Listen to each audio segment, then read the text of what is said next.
savez probablement, vous avez étudié dans votre cursus, cette figure étrange que Maxwell a introduite dans la thermodynamique au XIXe siècle, qui est la figure du démon Maxwell.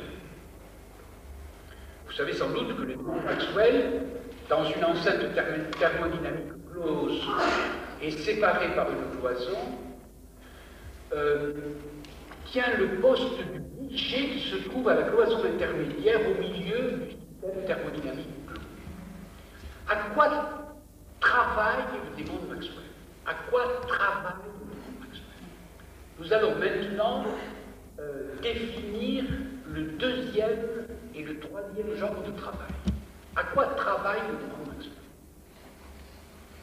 Le démon de Maxwell, imaginé par un physicien anglais, établit dans la cloison intermédiaire du système un guichet, et comme il est très petit, et comme il a un regard extrêmement perçant, il sait voir les molécules qui transitent de part et d'autre du guichet.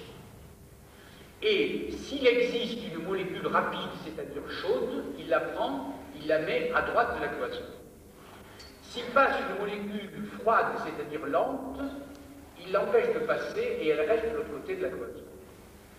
Le travail du démon de Maxwell consiste à établir, grâce à la cloison, dans l'enceinte thermodynamique close, un côté chaud et un côté froid. C'est-à-dire qu'il travaille à distinguer la source chaude et la source froide. Nous y sommes. Le travail de la révolution industrielle avait pour conséquence d'augmenter l'entropie. Le démon de Maxwell travaille à remonter le fleuve de l'entropie, c'est-à-dire à reconstituer dans une enceinte thermodynamique close la distinction entre le chaud et le froid. D'un côté, je vous demande de faire très attention parce que c'est décisif pour définir le troisième travail par rapport au second. Dans le travail de la révolution industrielle, lorsque nous faisons brûler les combustibles fossiles pour transformer les états de la matière, nous contribuons à augmenter l'entropie du milieu, l'entropie de la localité et peut-être l'entropie de l'univers. Et par conséquent, pour combattre les conséquences de ce travail, il nous faut devenir des démons de Maxwell. Attention, c'est maintenant que je passe de l'acte 2 à l'acte 3. Le deuxième travail augmente l'entropie, le deuxième travail augmente la négantropie. C'est ce démon de Maxwell qui sans arrêt remonte le fleuve de l'énergie. Autrement dit, dans un premier cas, on pourrait imaginer un fleuve, sur ce fleuve, un bateau amarré. Dans le premier cas, le bateau est à l'équilibre grâce à ses amarres, premier acte. Deuxième acte, il largue les amarres et il suit le fils de l'eau, deuxième cas. Troisième cas, il tente de remonter le flux en question. Il tente de remonter le flux de l'entropie. Comment fait-il? Comment fait-il, le démon de Maxwell, pour remonter le flux de l'entropie? Il ne peut y arriver qu'à la condition de distinguer entre les molécules chaudes et les molécules froides. Il lui faut donc un regard extraordinairement acéré. Il lui faut un regard extraordinairement acéré et il faut une puissance de choix qui puisse lui permettre de prendre une molécule chaude, de la mettre d'un côté, une molécule froide, de la mettre de l'autre. Et par conséquent, son travail passe du travail musculaire, où on change les états de la matière, à un travail éminemment perceptif de reconnaissance des formes. De reconnaissance des formes. Je recommence. Premier acte, la forme dans un monde froid. Deuxième acte, la transformation dans un monde chaud.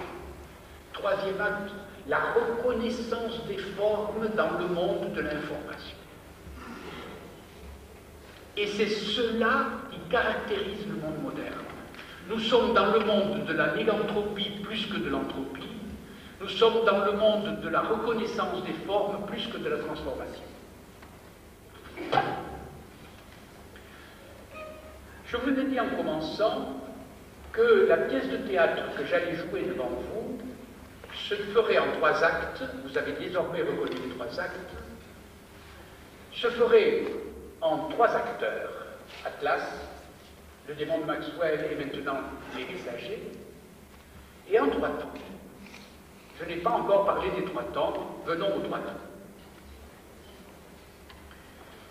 Je crois pouvoir distinguer en effet 3 temps dans les 3 états des travaux de l'humanité dans l'histoire passée.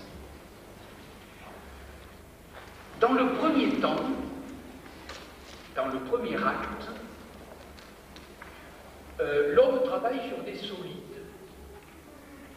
Mais travaillant sur des solides, il n'en change pas fondamentalement la forme. Et là, je vous demande de faire attention sur quelque chose qu'on pourrait reprocher à Aristote. Je reviens sur l'idée d'Aristote. Il dit, voilà un tas de pierres, et avec ce tas de pierres, nous allons donner forme à ce tas de pierres et en faire une maison ou une construction. Mais Aristote n'a pas vu que si on regardait de près le tas de pierres, on verrait que les pierres sont à l'état cristallin et que, vu de près, ce sont des matériaux qui sont de formes admirables. Il y a à l'intérieur de ces pierres des cristaux qui sont d'une forme encore plus géométrique, encore plus ordonnée que la matière même qu'on va informer lorsqu'on fera la maison. Et par conséquent, ce que Aristote ne voit pas, c'est qu'il ne sait pas reconnaître les vraies formes qui sont à l'intérieur de la matière. Je reviendrai sur ce point tout à l'heure. Dans ce monde-là, les formes donc ne varient pas. Et donc, il s'agit, dans le premier cas du travail humain, d'un premier temps. Le temps, c'est celui-ci. Il est actuellement, à l'heure j'ai ajouté, qui est la vôtre, 10h15. Qu'est-ce que cela veut dire? Il est 10h15, cela veut dire une certaine position des aiguilles de ma montre qui correspondent à une certaine position des planètes dans le système planétaire ou dans le système solaire. Ma montre, si vous voulez, votre montre est un planétaire de poche. Je veux dire par là qu'il s'agit de répéter une certaine position des planètes, du Soleil, de la Terre, de la Lune, et ainsi de suite. Or, dire il est 10h15 n'est pas très précis. Pourquoi? Parce que cette position respective des planètes qui caractérise le temps T maintenant, s'est déjà passé un nombre incroyable de fois avant et se repassera un nombre incroyable de fois après. Par conséquent, quand je dis il est 10h15, il est 10h15 le 6 avril 1993, je ne fais que me référer à une position générale du monde. Mais cette position générale du monde, je le dis, est une position qui s'est passée plusieurs fois. Et donc ce monde-là est cyclique. Ce monde-là est réversible. Ce monde-là remonte. Le temps est réversible. Ce temps-là est réversible. Voilà le premier temps de la statique de la mécanique. C'est le temps réversible de Newton. Et le premier travail humain, travailler dans ce temps réversible. C'est le temps du calendrier, c'est le temps de notre emploi du temps, c'est le temps de nos rendez-vous, c'est effectivement le temps du travail humain. Le temps réversible qui fait monsieur, vous avez rendez-vous à Paris à tel jour, à telle heure, pour une réunion de travail, et vous y serez. Et par conséquent, c'est le temps social du travail humain qui répète ce travail. Dans le deuxième temps, dans le deuxième acte du travail humain, il ne s'agit pas de ce temps-là. Il s'agit d'un temps irréversible. En effet, le temps de la thermodynamique, celui de la transformation des états de la matière, augmente l'entropie ou locale ou générale. Et en augmentant l'entropie, elle précipite l'usure et le désordre. Et par conséquent, intervient là le temps à la Boltzmann, non pas le temps de la place de la mécanique newtonienne, mais le temps de Boltzmann qui, lui, est irréversible et va vers la mort, vers l'usure, vers le désordre, vers le chaos. Nous ne savons pas à quel point les problèmes posés aujourd'hui par le travail au deuxième sens, c'est-à-dire par le travail de la révolution industrielle, posent des problèmes d'environnement en raison de l'augmentation de l'entropie. Il y a là une explication tout à fait physique aux problèmes que nous nous posons de façon sociale et politique. Voilà le deuxième temps. C'est le temps de la révolution industrielle. Troisième temps. Il y a un troisième temps. Dans le premier temps, j'ai rendez-vous aujourd'hui pour faire une conférence, c'est le temps cyclique. Dans le deuxième temps, bien voilà, je suis plus vieux qu'hier au soir, et donc je vais tout doucement vers ma propre mort, comme vous, vers l'usure, vers la disparition. Mais dans le troisième temps, il y a jaillissement ininterrompu d'une improbable nouveauté.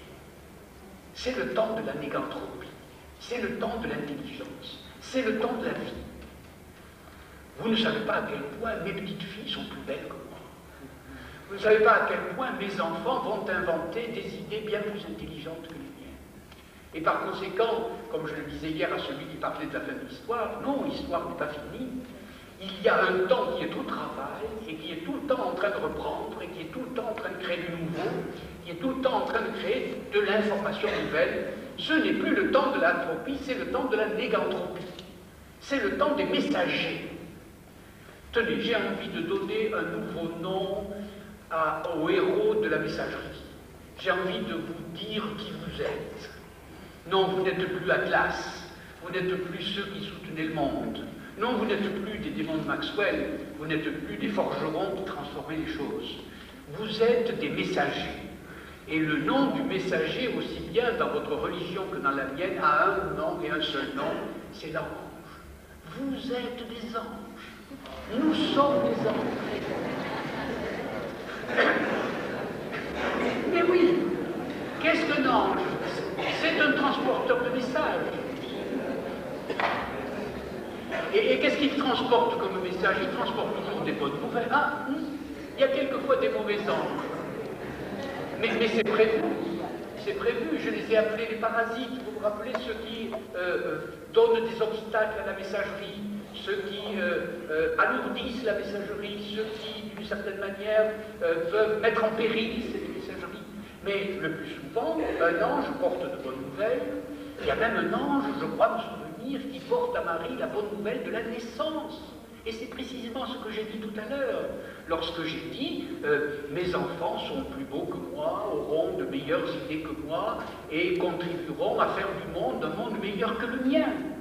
Et par conséquent, il y a là dans la messagerie quelque chose comme un travail sur la négantropie, un travail de nouveauté, un travail de jaillissement de l'intelligence et de l'inattendu. Pourquoi? Eh bien, parce que le transport des messages donne souvent des résultats inattendus et improbables. Vous voyez désormais comment change le travail. Voilà les trois actes mis en place, voilà les trois temps, voilà les trois acteurs. Voilà les trois acteurs, et voilà comment change le travail. On voit passer d'abord Atlas, qui soutient, on voit passer Hercule, qui se déplace avec sa massue sur l'épaule et qui ouvre le détroit de Gibraltar. On voit passer le démon de Maxwell et la transformation des états de la matière. On voit se transformer le premier temps en second temps et le second temps en troisième temps. Et voilà maintenant notre travail angélique de messagerie. Que faisons-nous?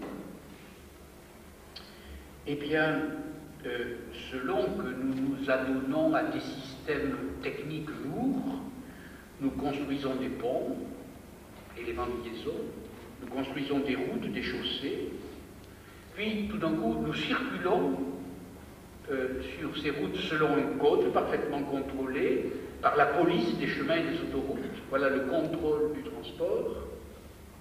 Nous y conduisons des voitures, des cars, des autobus, ou le long du chemin de fer des locomotives, ou des autorails.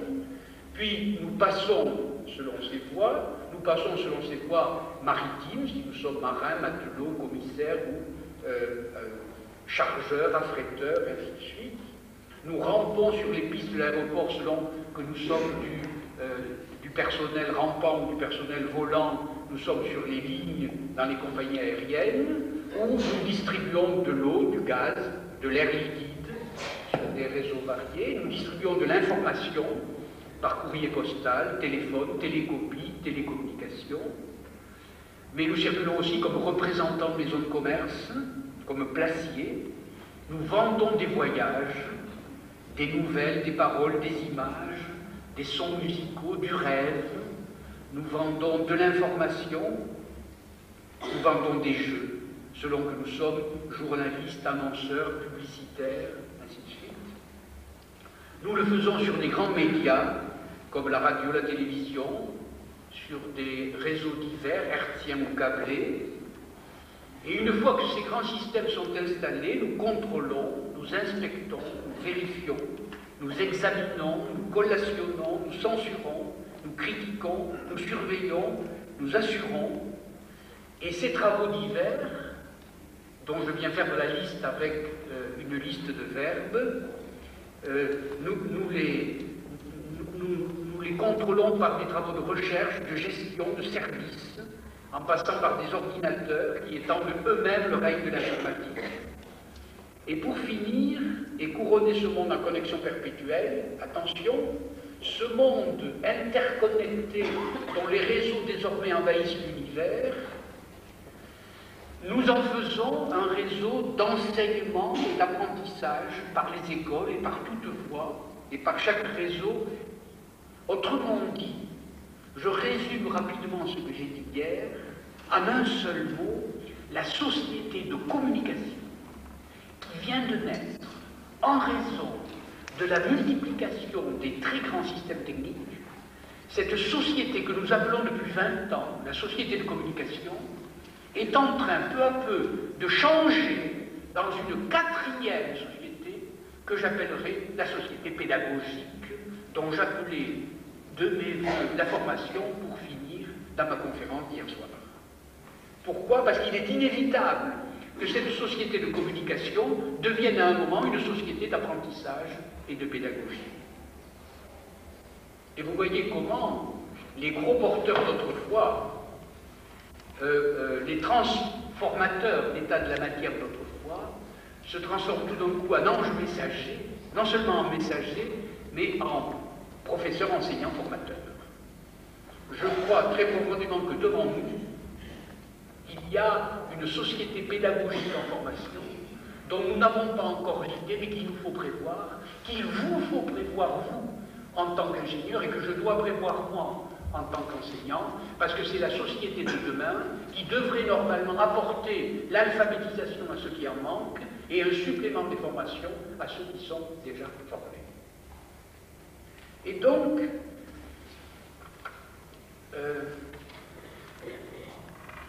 je m'arrête un moment parce que je ne voudrais pas que ma conférence induise chez vous un schéma qui serait peut-être erroné et dont l'erreur serait à ma charge.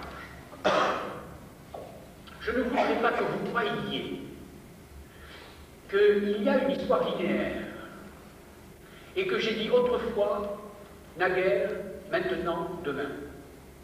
Autrefois, Atlas, naguère, le démon de Maxwell, aujourd'hui, la messagerie, demain, la pédagogie. Je ne voudrais pas avoir dit ça. Pourquoi? Je vous demande maintenant un effort, un gros effort d'intelligence et de compréhension. Effort que je fais en même temps que vous. Nous avons toujours une idée trop grossière de l'histoire et de l'évolution de l'humanité. Nous avons toujours cette idée qu'il y a des travaux antérieurs, des travaux passés, des travaux présents, des travaux à venir. Et qu'en tant que nous sommes en 1993, nous sommes plus intelligents que ceux qui sont nos aïeux par le passé. Attention, je crois que notre idée de l'histoire ne doit pas contenir les 4 stades dont je viens de parler. Je crois au contraire que nous avons une idée de l'histoire qui dépend de la manière dont nous travaillons. Autrefois, quand nous étions des atlas et que nous portions, nous avions une idée de l'histoire cyclique. Ensuite, lorsque nous sommes devenus des transformateurs d'état de la matière, nous avons eu une idée de l'histoire un peu tragique, qui était celle de l'entropie. Lorsque nous sommes devenus des anges de la messagerie, nous avons eu une idée de l'histoire progressive. Et nous avons eu cette idée optimiste et conquérante du progrès. Donc, l'idée de l'histoire n'est pas antérieure à la définition que je fais des travaux humains, mais au contraire, elle dépend des travaux humains. Et il ne faut pas aligner ces 4 travaux d'un coup, il faut les mettre tous ensemble. Et je vais vous expliquer comment. Que chacun de vous s'examine en se demandant, mais qui je suis? Réponse, un organisme vivant. Mais qui je suis en termes d'organisme vivant? Debout, assis, à genoux. Je suis un squelette, radius, cubitus, colonne vertébrale, crâne. Je suis Atlas. D'une certaine manière, il y a dans mon organisme et dans mon corps du soutènement. Du soutènement. Et par conséquent, mon organisme travaille au portage.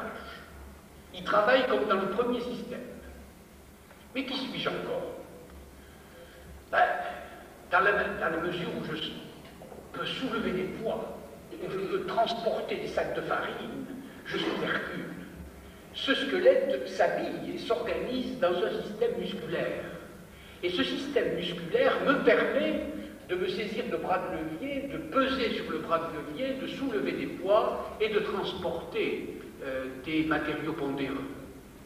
Qui suis-je encore? Un immense système de messagerie.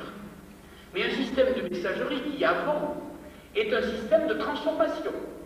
En effet, je respire de l'oxygène, j'expire du gaz carbonique, j'avale des aliments, du riz, du sucre, qui se transforment chimiquement dans mon organisme en énergie, et cette énergie me permet de la transformer en mouvement. Par conséquent, je suis du premier état par mon squelette. Je suis du deuxième état par mon système musculaire. Je suis du troisième état parce que je sais dans mon corps humain transformer des aliments ou des flux qui rentrent dans mon organisme en énergie et cette énergie en mouvement. Je suis donc du troisième état, je transforme aussi. Et quatrièmement, qui suis-je? Je suis le siège d'une immense messagerie. D'une messagerie par mon système nerveux, par tous les systèmes qui circulent, le système sanguin, le système de la lymphe, le système urinaire, le système sexuel, et ainsi de suite. Je suis une immense messagerie qui est en rapport avec les autres, en rapport avec l'univers, en rapport avec la sensation, etc. Par conséquent, tout le système que je viens de décrire doit être décrit d'un coup. Un système global, un système intelligent, un système bien fait, et jusqu'à présent bien formé. Dieu nous a pas mal fait. Nous sommes un squelette, c'est-à-dire nous sommes Atlas, nous sommes Hercule dans le système musculaire, nous sommes un système de transformation et nous sommes un système de messagerie. C'est-à-dire, nous portons en nous une statique, une cinématique, une thermodynamique et une théorie d'information. Ceci, bien entendu, a des conséquences inestimables. Et je vais finir là-dessus.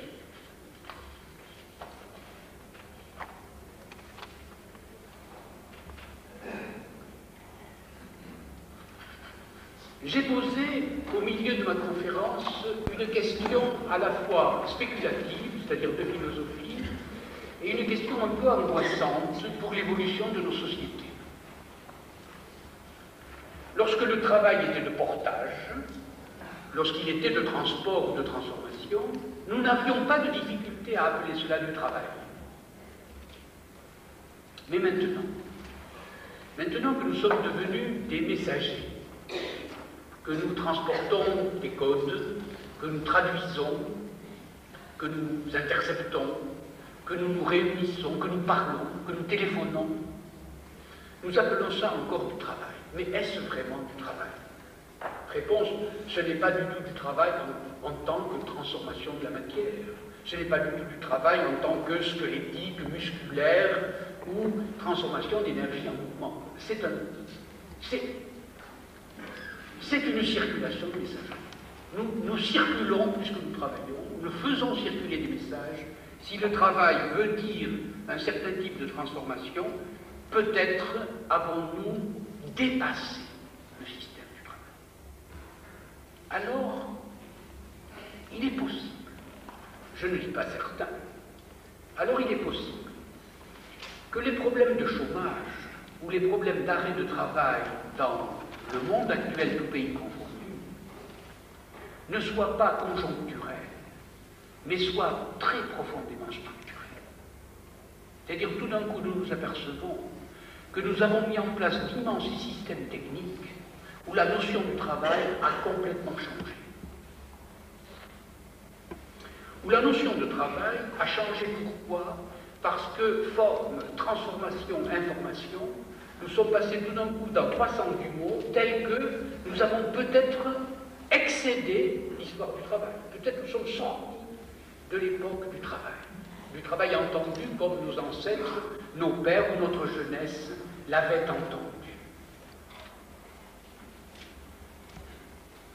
Vous vous rappelez que tout à l'heure, j'ai dit stabilité des formes, transformation des formes, et tout d'un coup j'ai dit reconnaissance des formes.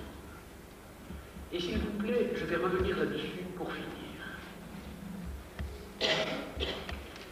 Si j'écoute bien les meilleurs de mes amis physiciens, les meilleurs de mes amis mathématiciens ou techniciens de l'état solide et d'autres spécialités, je leur entends dire quelquefois des choses étranges. Et je voudrais me faire leur interprète devant vous pour raconter ces mêmes histoires.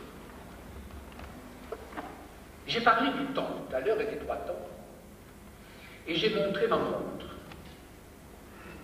Vous portez tous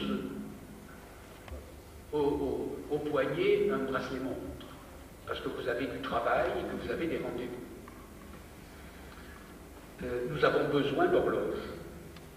Nous avons besoin de nous repérer dans le temps. Avez-vous besoin d'une montre?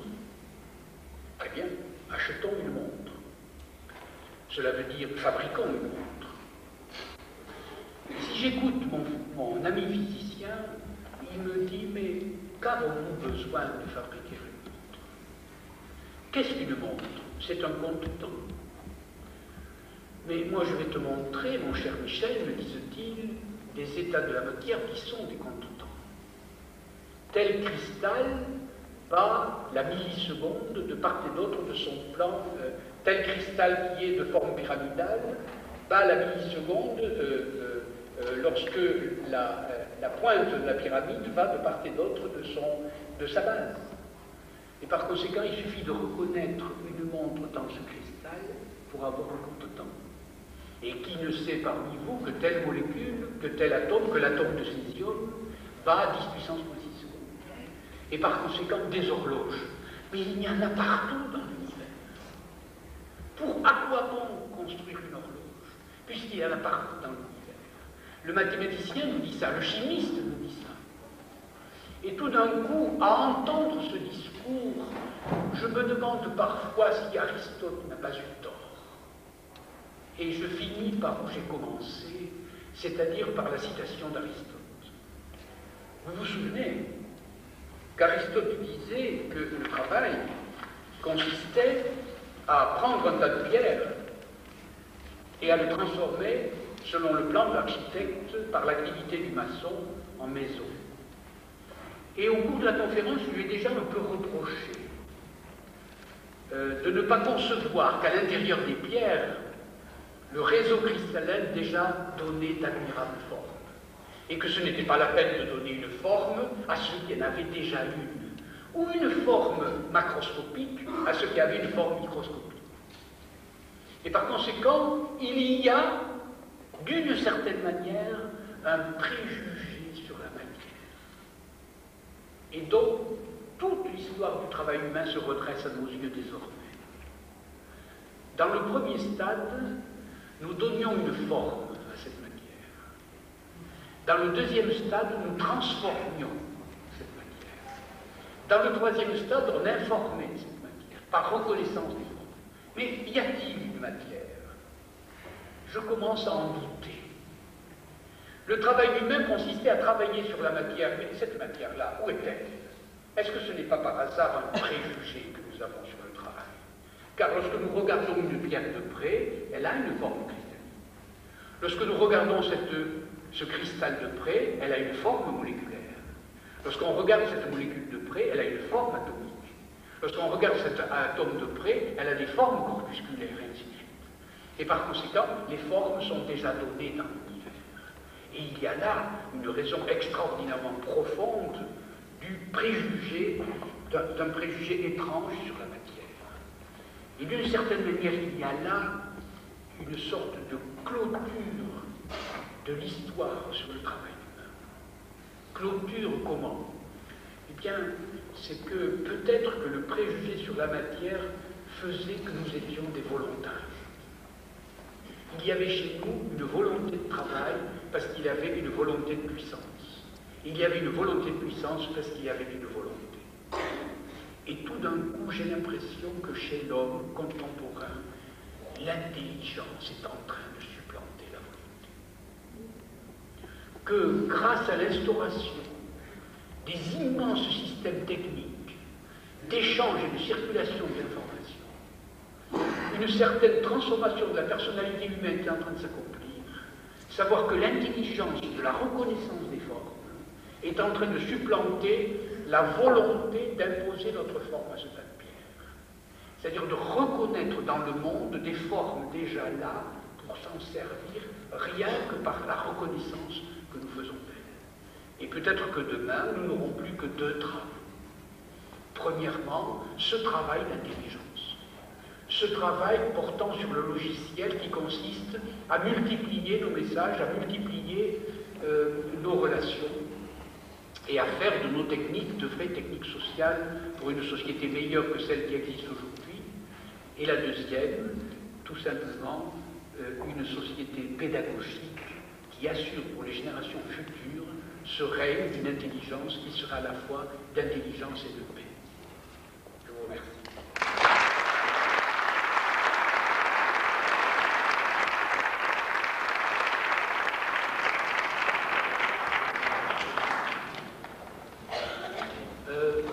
Voilà, selon ma promesse, j'ai peut-être excédé un peu l'heure, je n'ai pas fait un peu trop longtemps. Je vous demanderai maintenant que mon discours solitaire se transforme en un dialogue le plus long possible et le plus riche possible. Je vous demande aussi que les questions portent aussi bien sur ma conférence d'hier que sur celle d'aujourd'hui. Je vous écoute.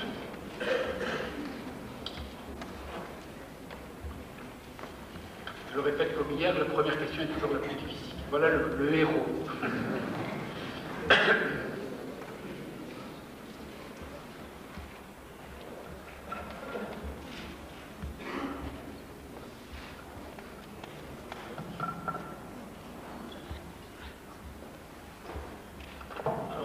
Bien sûr, je commence par la messagerie.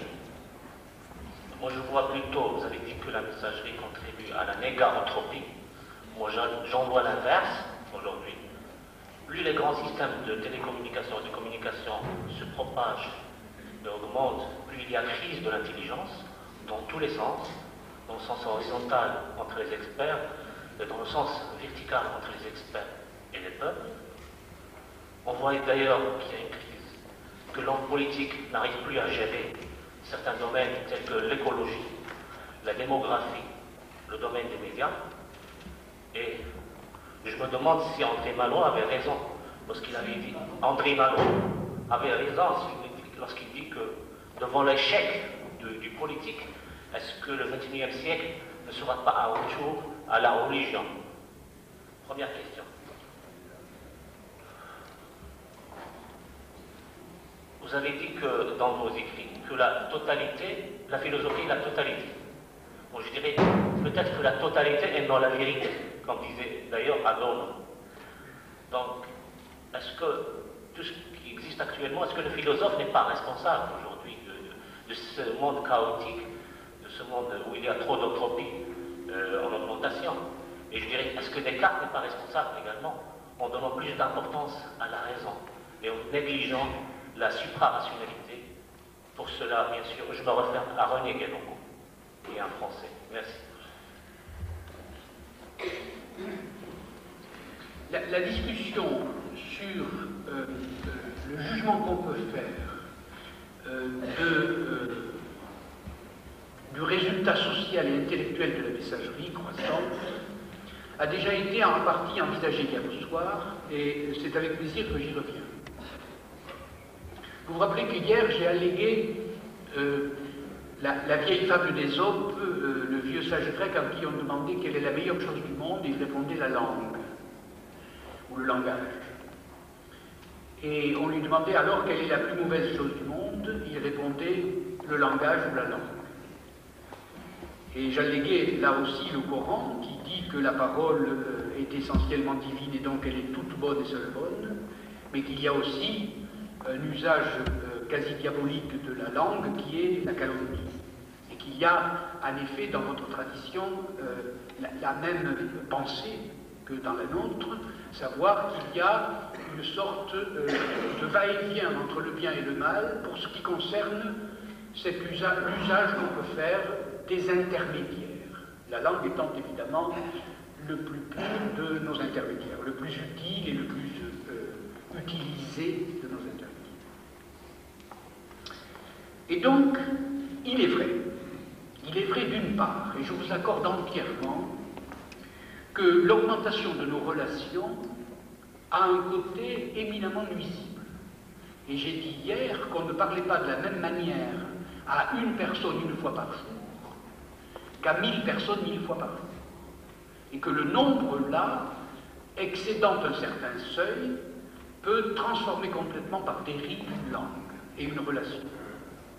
On n'a pas la même relation avec une personne élue qu'avec 1000 personnes lorsqu'on a un contact de public et qu'on est sans arrêt en communication publique. Et donc nous notions hier au soir, et je note encore aujourd'hui, une dérive de la langue, une dérive des cultures, une dérive des moyens de communication qui tiennent tout simplement à un fait expérimental que vous avez expérimenté et que vous expérimentez aujourd'hui journellement, et qui serait presque si vrai qu'on pourrait lui donner la dignité d'un théorème, c'est que dès qu'une voie de communication est parfaite, elle est immédiatement encombrée. C'est vrai. C'est vrai, vous prenez une autoroute, vous construisez une autoroute de tel point à tel point, elle est parfaite, et donc comme elle est parfaite, tout le monde l'emprunte, et comme tout le monde l'emprunte, elle est encombrée, et au lieu d'être parfaite, elle est parfaitement imparfaite. Et il y a là, vous voyez, une sorte de, vous voyez, une logique qui se met à basculer, mais qui se met à basculer imprévisiblement de ce que j'appellerais du bon ange au mauvais ange. Vous voyez ce que je veux dire? Et ce à quoi il faut faire très attention, ce n'est pas. Alors c'est ça ma réponse. Le constat est d'accord avec vous. Mais ma réponse consiste à dire, au fond, les très grands systèmes techniques que nous mettons en place sont des messageries, c'est-à-dire des intermédiaires, des lieux sur lesquels circulent les intermédiaires. Or, il se trouve que depuis que le monde est monde, c'est-à-dire depuis la sagesse millénaire des hommes, la sagesse du Coran, il se trouve que cet intermédiaire que nous avons mis en place est soumis à une logique en bascule. Et imprévisiblement, il n'y a rien de meilleur que de dire à quelqu'un « je t'aime » et rien de pire que de lui mentir en le lui disant. Et dans la même émission de voix, je peux sauver quelqu'un et le damner. Vous voyez? Et par conséquent, il y a là une logique très très raffinée auquel nous faisons, et qui est notre problème. Vous voyez, et qui est notre problème. Quel est le problème que vous rencontrez aujourd'hui dans les télécommunications? Mais c'est extraordinaire. Nous avons en main le meilleur outil de pédagogie et d'apprentissage du monde, du peuple entier, et nous l'utilisons à endormir, à enchanter les gens et à les abrutir. C'est quand même extraordinaire. Mais il suffirait d'un gramme de bonne volonté pour faire basculer la chose dans l'autre sens. Puisque finalement, c'est dans les mains de notre bon vouloir, de notre liberté. Pourquoi ne faisons-nous pas fonctionner nos systèmes qui sont si parfaits du point de vue des communications à l'apprentissage des gens? C'est ce que j'ai proposé hier. voyez? Et là, il y a un système en bascule, et c'est ça notre liberté. Notre liberté est d'agir sur ce système en bascule. Et par conséquent, il n'y a pas de fatalité dans le système. Il n'y a pas de fatalité ni bonne ni mauvaise. Ce système est en bascule comme tout système d'intermédiaire. Il y a des bons anges et des mauvais anges dans la tradition théologique la plus ancienne. Et par conséquent, c'est à nous à le faire. Et c'est pourquoi il s'agit de faire marcher notre liberté, notre décision et notre volonté. La deuxième question que vous m'avez posée est très intéressante, puisque devant cette crise de l'intelligence et devant les problèmes écologiques qu'elle pose, vous avez allégué les questions de religion. Et j'aime bien répondre aussi à cette question, parce que c'est une question très intéressante. Avez-vous remarqué, chers amis, qu'en me posant cette question, votre camarade, ou plutôt en me posant la deuxième question, car je réponds maintenant à la première, a utilisé un verbe qui m'intéresse beaucoup. Je le cite. Il a dit « Le philosophe est-il responsable aujourd'hui ?» À cette réponse, je dis oui, bien entendu, je dirai pourquoi tout à l'heure. Le philosophe est responsable de tel et tel problème de crise ou telle gestion de la crise. Et pourquoi? Parce qu'il a négligé, dit-il, etc. Il a utilisé le verbe négliger. Dans ce verbe est la réponse à la question sur la religion. Les linguistes, alors je demande à vous qui êtes ingénieurs de faire un effort vers moi, qui suis plutôt linguiste. J'ai fait un effort vers vous en parlant du système technique, rendez-le-moi maintenant. Les linguistes disent que le terme religion, vous savez que dans la formation des mots en français, il y a un préfixe et une racine. Le préfixe de la religion, c'est re, qui veut dire un retour, une répétition, et la racine est donnée par L-I-G. Alors, les linguistes se disputent pour savoir qu'est-ce que c'est que ce lig.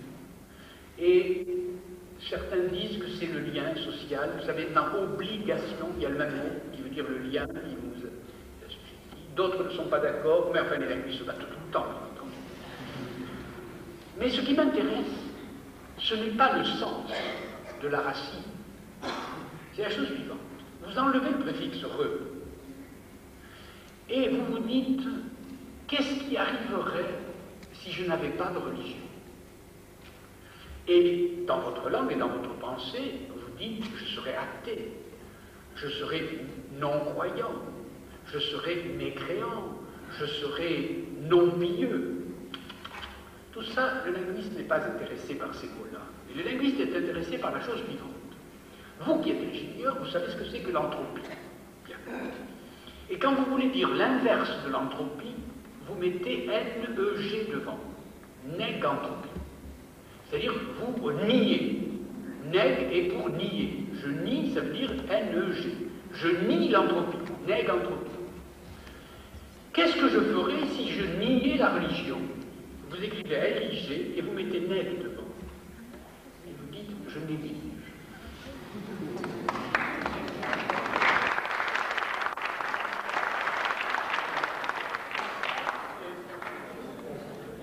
L'inverse du religieux, mesdames, messieurs, n'est pas l'athée.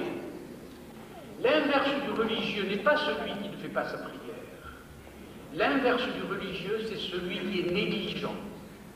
Il néglige quelque chose de fondamental.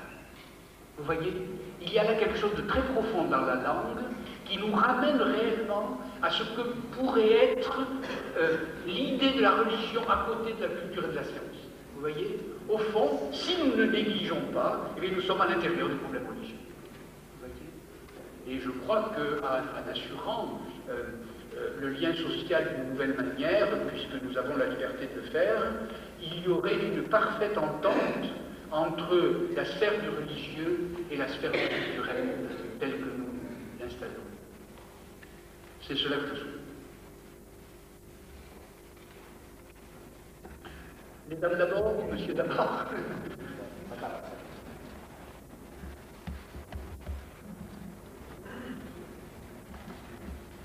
J'aimerais vous remercier pour le message d'espoir que vous nous avez donné aujourd'hui Et je suis linguiste aussi, je ne suis pas ingénieur. Et je crois que quand vous parlez de la réversibilité du temps que nous vivons aujourd'hui, je crois qu'elle est tout à fait profitable aux pays dits du tiers-monde. Et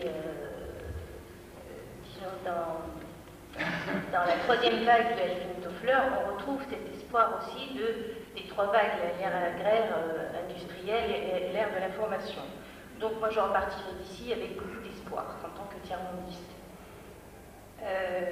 Ensuite, vous avez parlé vous avez entendu le mot Dieu, on vient de parler de religion, et le mot en arabe est dette, din. Donc aujourd'hui, nous avons une dette les uns envers les autres à travers le monde, nous avons une dette envers notre planète, et je crois que c'est la prise de conscience de cette dette envers ce que nous recevons qui doit nous guider, nous mener vers une paix future. D'autre part, si on me donnait à choisir un mot dans le Coran, et j'y ai pensé pendant que vous parliez, c'est le mot iqra, lire. Et je crois que vous avez parlé de lire les formes, et donc je n'ai pas de questions, mais un témoignage de gratitude pour votre intervention aujourd'hui. Merci.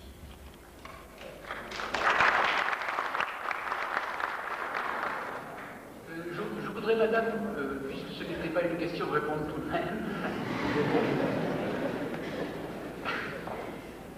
Je voudrais vous dire à quel point je suis en harmonie avec vous sur un point très précis. D'abord, puisque vous êtes linguiste, vous savez que dans le mot religion, nous sommes à peu près sûrs que maintenant le mot lit veut plutôt dire lire que lier, que par conséquent négliger, c'est oublier de lire. Oublier de lire le texte sacré. Mais d'autre part, vous avez allégué les problèmes du tiers-monde.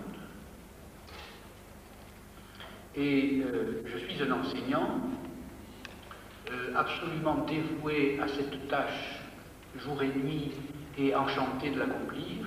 Il n'y a pas, à mes yeux, de plus belle tâche que celle-là. Et d'autre part, vous êtes des responsables et des experts en matière de système de communication. Et j'ai dit hier, en finissant ma conférence, que les problèmes que nous nous posons dans le monde, d'ailleurs toute nation confrontée, aussi bien riche que pauvre, sont des problèmes économiques, de pauvreté, de misère, mais aussi des problèmes de maladie sociale, induites par la drogue, la violence, la criminalité, ainsi de suite. Il y a à la fois des problèmes pathologiques et des problèmes économiques. Et mon espérance, madame, est de dire que ce n'est pas l'argent qui résoudra les problèmes en question, mais c'est, je crois, le développement en matière d'alphabétisation, d'enseignement, d'apprentissage et d'élévation du niveau scientifique et technique. Et par conséquent, je mets ma foi et mon espérance dans l'utilisation des moyens techniques que vous avez à votre disposition pour inventer une nouvelle société pédagogique qui permettra aux plus misérables d'entre nous d'élever le niveau de leur vie. Il n'y a pas pour le moment d'espérance plus forte. Il n'y a pas pour le moment de solution meilleure au drame que nous sommes en train de vivre. Je crois que plus on va du côté de l'économie et de la finance, plus on aggrave le déséquilibre. Je le crois. Et par conséquent, la solution est en notre main. Mais non pas dans les mains de l'enseignant seul. Non pas dans les mains de l'homme de culture seul. Non pas non plus dans les mains des techniciens et des experts de télécommunications tout seuls, mais dans notre alliance. Il faut arriver à faire travailler l'outil extraordinaire que nous avons et qui travaille, vous avez raison de le dire, à une crise intellectuelle sans précédent, à le faire revenir de l'autre côté du basculement et à le faire travailler à une société pédagogique, celle que j'ai citée dans ma conférence d'aujourd'hui. C'est ça, je crois, c'est la solution que nous pouvons souhaiter.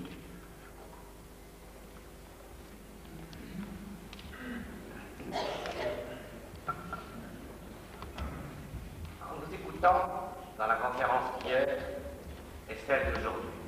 Et à partir de ce que vous venez de dire, certaines réflexions me sont venues et qui, en fin de compte, nous feront peut-être revenir à notre point, à notre lieu central, c'est-à-dire cet amphithéâtre où nous sommes aujourd'hui. En jambant un peu, si vous voulez, vous avez parlé d'économie. En jambant un peu la technique, la culture, le travail, et parlons aussi un peu d'économie. Et à travers votre démarche, ce que je pense important, c'est que l'évolution de cet ensemble est en train de dessiner un monde nouveau. Le travail est en train de se transformer. Il était sur la forme. Aujourd'hui, il est de l'esprit, il est du logiciel. Ça a même soulevé de grandes controverses, parce que pendant longtemps, les spécialistes de la comptabilité nationale, etc., se demandaient est-ce qu'on inclut, comment inclure votre travail, celui de l'enseigner au moins, faut-il l'inclure dans la comptabilité nationale? Non. Vous savez que cela soulevé de grandes controverses. Nous reconnaissons ce travail, et nous disons aujourd'hui qu'il a même une dimension d'organisation de l'ensemble du travail, qu'il est à nouveau travail, et qui va prendre donc une place de plus en plus importante. En même temps, nous avons une évolution des techniques qui va dans le logiciel. Nous avons vécu la crise de l'informatique, qui est une crise hard, et que les immenses potentialités de développement sont justement dans le logiciel. Tout ceci pour dire que si on arrive à l'économie, il me semble que l'économie de demain est une économie du savoir. C'est celle qui, à travers l'évolution des techniques, à travers l'évolution du travail, construit de nouvelles sociétés fondées sur le savoir. Et que par conséquent, sa détermination est justement dans ce que vous appelez le processus pédagogique, la société pédagogique et la société d'apprentissage, parce que c'est elle qui détermine le savoir. Et c'est pourquoi je disais que nous revenons à cet amphithéâtre, parce que c'est de là que tout part. Et finalement, la question que je me pose, et c'est un peu la question que vous avez posée hier, du local et du global, de l'universel et du spécifique. Notre problème, c'est celui du futur.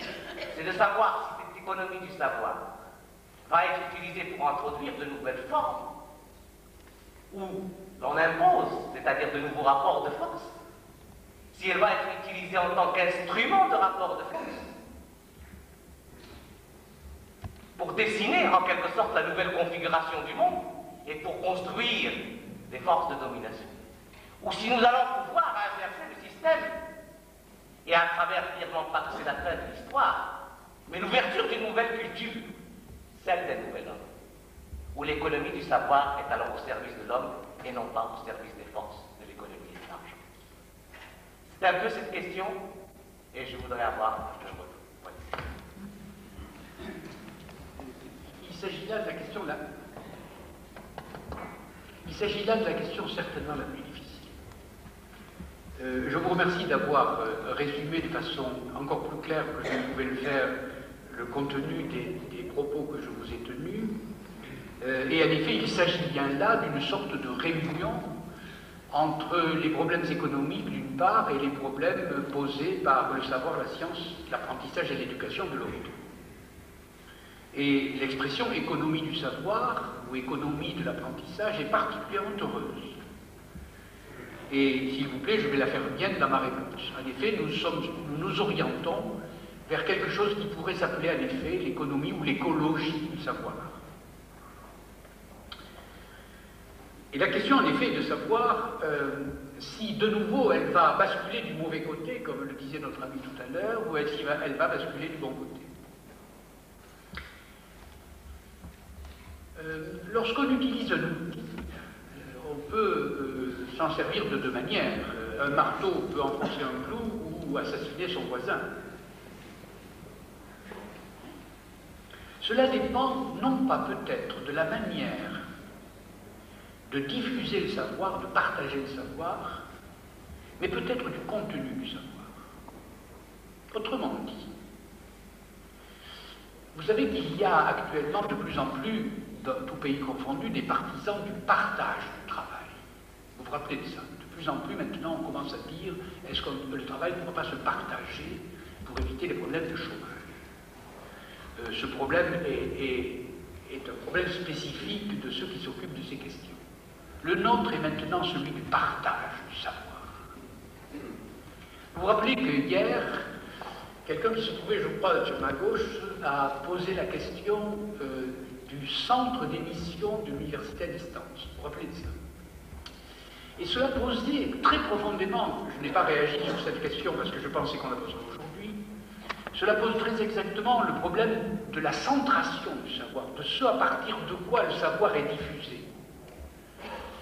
Et il est vrai que cela va dépendre à la fois du contenu du savoir et de ce à quoi il sert.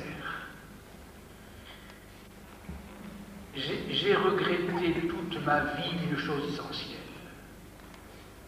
J'étais moi-même fils de Jean Modeste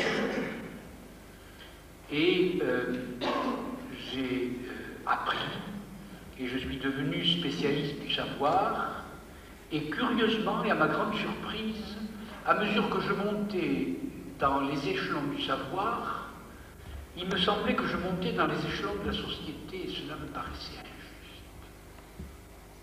Pourquoi? Pourquoi le savoir donnerait-il lieu à une hiérarchie? Pourquoi je serais plus que toi? Parce que je sais les mathématiques et pas toi. Les mathématiques sont faites pour être partagées. Je m'explique. Mettons devant nous 20 dirhams. Si tu en prends 10, si j'en prends 10, nous sommes à égalité.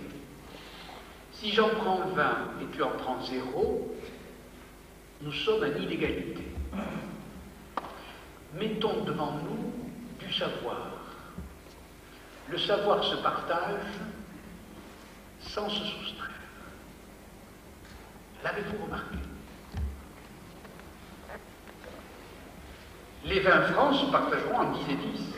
Mais dès que tu sauras le théorème de Pythagore, et moi aussi, le théorème de Pythagore se sera divisé en deux, mais il restera toujours le théorème de Pythagore. Il est donc invariant par partage. Et donc il ne devrait pas, en théorie, donner lieu à une hiérarchie quelconque. Le partage du savoir serait essentiellement égalitaire. Parce que le savoir ne se partage pas comme l'argent. Et même essentiellement, ce n'est pas un bien qui, en se partageant, donne lieu à l'entropie, mais à la négantropie. Et par conséquent, il y a dans le savoir quelque chose de miraculeux, quelque chose de prophétique. Pourquoi? Parce qu'on peut en donner autant qu'on veut et on ne le perd pas. C'est pas parce que je vous donnerai le théorème de Thalès que je perdrai le théorème de Thalès. Or, si je vous donne 100 dirhams, je les perdrai. Il y a dans le savoir quelque chose qui résout la question que vous posez. Parce que le partage se fait en se multipliant. Je multiplie les pains, je multiplie les poissons et tout le monde a à manger. Le savoir est une chose de miraculeux. Et c'est pourquoi j'ai consacré ma vie au savoir. Parce qu'en le partageant, je ne deviens pas plus fort que vous, puisque je le partage et que nous sommes à égalité. Il y a là quelque chose, oui, j'allais dire de saint dans le savoir. S-A-I-N-T. Alors que dans tous les autres biens, que ce soit des biens de consommation, que ce soit des biens financiers, que ce soit toutes sortes de biens luxueux ou non, il y a un partage avec appauvrissement des autres. Tandis que quand il y a partage du savoir, il y a enrichissement mutuel. Et par conséquent, je suis réellement disposé à me battre jusqu'à la fin de mes jours pour partager cela même qui, en se partageant, se multiplie et permet à chacun de l'obtenir sans que personne ne le perde. Il y a là quelque chose qui est profondément mégantropique. Et ça, en tant qu'expert et ingénieur des télécommunications, vous êtes responsable par vos réseaux et par votre grand système technique de ce partage-là. Ne partagez pas n'importe quoi, partagez ce qui, pour les autres, servira demain de pain et de poisson pour le manger.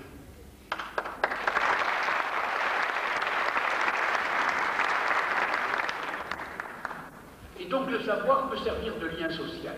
Nous sommes dans une société où le lien social se réduit à l'argent. Vous le savez bien.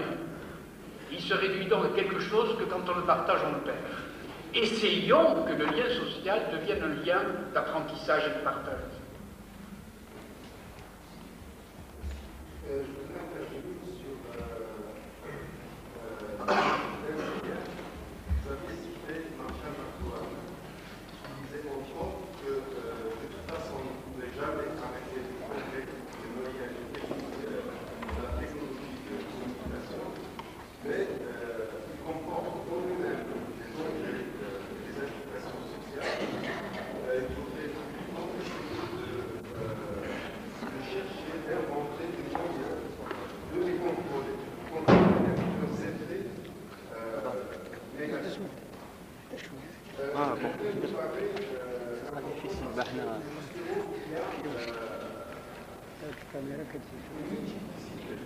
Des moyens, même des sources d'information et de communication, mais en même temps, il n'y a pas une multiplicité d'accès à ces utilisations plutôt de ces moyens. C'est pour ça que vous avez parlé hier du local et du global, mais ces deux termes, deux concepts, nous renvoient directement sur une échelle aux deux concepts qui sont parallèles et symétriques.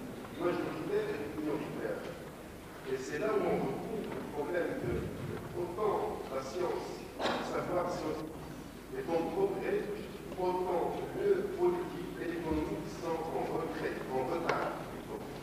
En retard parce que on ne peut pas, c'est dans ce sens, on ne peut pas, à mon avis, parler de disparition de la volonté de puissance et de l'intelligence. Il y a toujours la volonté de puissance, notamment dans le champ politique et économique, qui font que le savoir progresse, mais le social, c'est-à-dire sur ce savoir, reste toujours infiniment en retard, en décalage par rapport à ce.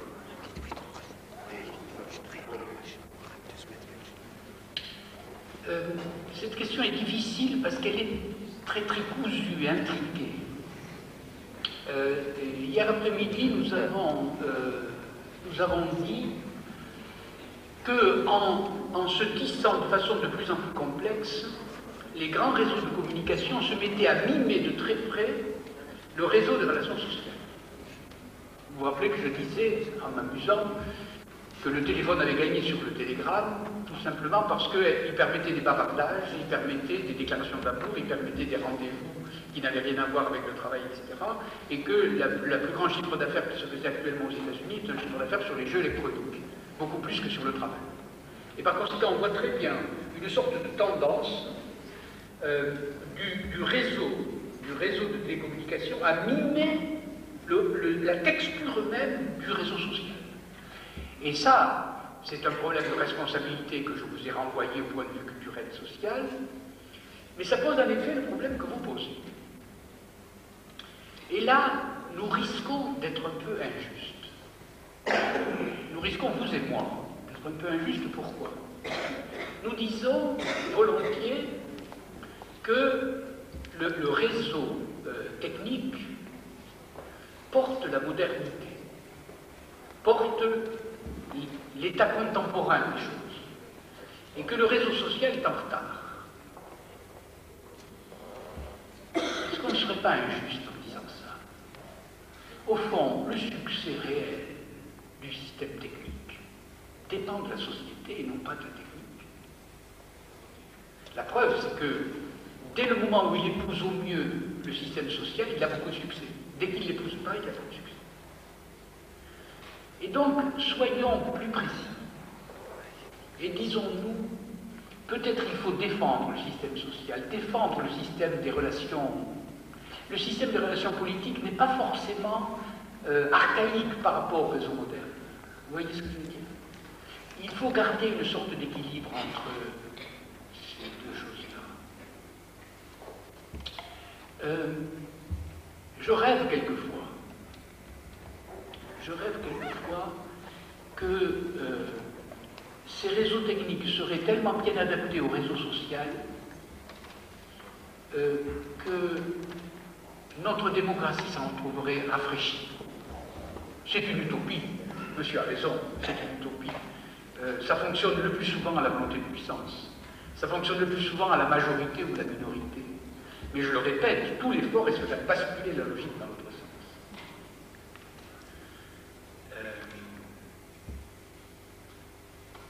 Je réponds tout d'un coup à vous, monsieur, et à vous en même temps. Nous avons toutes les raisons d'être pessimistes.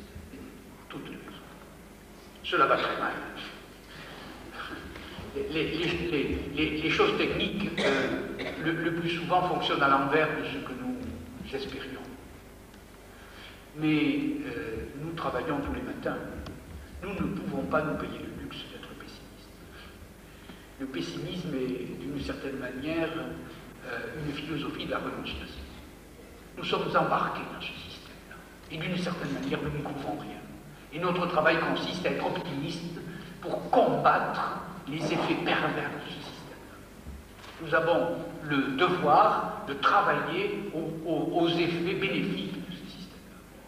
Je crois que c'est ce qui nous reste pour notre liberté, et par conséquent, on peut souhaiter que la politique consiste précisément à travailler le plus possible aux effets bénéfiques de ce système.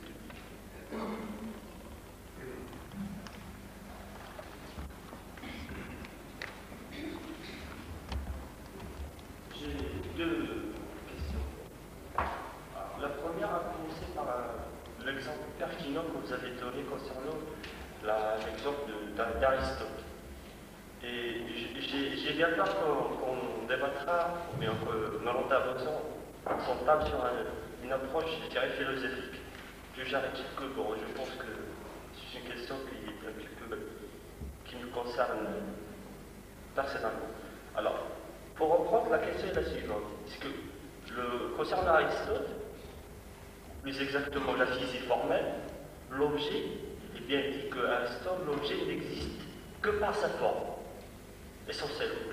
Alors, est-ce que vous ne pensez pas que pour rester fidèle un petit peu à la définition du travail d'Aristote, est-ce que ce ne serait pas un choix délibéré, à savoir, est-ce que l'objet, il a été, pour reprendre un petit peu votre exemple, c'est qu'avant même la Terre, il connaissait déjà que la partie de la Terre a la forme, mais que pour rester fidèle à sa définition, comme il a été dit au premier chapitre de l'analyse d'Aristote, l'objet n'existe que par sa forme. C'est dans l'optique de rester fidèle à son analyse. C'était la première question. La deuxième question, c'est un petit peu qui concerne le monde de demain. Et votre appellation m'a beaucoup impressionné, et surtout, je trouve que c'est pertinent. C'est ce que la société pédagogique, en tant que tiers-mondiste, quelle est la part, ou bien comment vous envisagez l'acte du tiers-monde, ou bien l'impact de la société pédagogique dans le tiers-monde? Et merci. Donc, j'ai deux questions, j'ai deux réponses à donner, l'une sur Aristote et l'autre sur le tiers-monde. Vous avez raison de raffiner la définition qu'a donnée Aristote, vous avez tout à fait raison de le faire. La conclusion que j'ai donnée à ceci était en fait une manière un peu hypocrite de parler de l'écologie. J'entends par là que dans la société de transformation qui a été la nôtre pendant la révolution industrielle, nous avons par volonté de puissance donné des formes qui étaient souvent inverses de ce que la nature demandait. Et nous avons imposé un peu fortement nos propres formes sur l'univers. Et je crois que les problèmes de pollution viennent de là. Et dans le mot fidélité à Aristote, que vous venez de prononcer, je le traduirais presque par fidélité aux formes naturelles. C'est-à-dire le prochain travail, celui que je décrivais presque prophétiquement pour l'avenir, consisterait justement à considérer les formes de l'univers et à rester fidèle aux formes de l'univers pour adapter notre projet à ce que l'univers nous propose. Vous voyez? C'est pour ça que j'ai pris l'exemple du contretemps. Je dis, mais c'est pas la peine de forger de l'acier pour faire des aiguilles d'une montre avec un boîtier et tout le bazar, puisque nous avons des cristaux qui font déjà ça. Ne travaillez pas, reconnaissez la forme. Et du coup, vous ne mettez pas en route un travail polluant, vous n'avez qu'à prendre la forme qui vous est donnée. Alors, il y a fidélité au texte dont vous parlez, mais il y a aussi fidélité à l'univers, aux formes qui sont là dans l'univers. C'est le mot fidélité qui est au centre de ma réponse. La deuxième question porte sur comment envisagez-vous l'application de votre projet de société pédagogique aux questions concernant Guermont. Alors non seulement je l'envisage, mais je suis en train de m'en occuper, ça tombe pas mal. Voici. Il y a environ 6 mois, l'UNESCO a traversé une sorte de crise dont tout le monde sait d'où elle venait. Il y a quelques années, les États-Unis, suivis par l'Angleterre, se sont retirés de l'UNESCO, comme vous le savez, et donc l'UNESCO s'est brutalement appauvri des contributions de ces pays riches, mais d'autre part, l'UNESCO a subi une deuxième crise relativement grave, ça a été l'effondrement des pays de l'Est, qui étaient de forts contributeurs à l'UNESCO et qui, en s'appauvrissant, sont devenus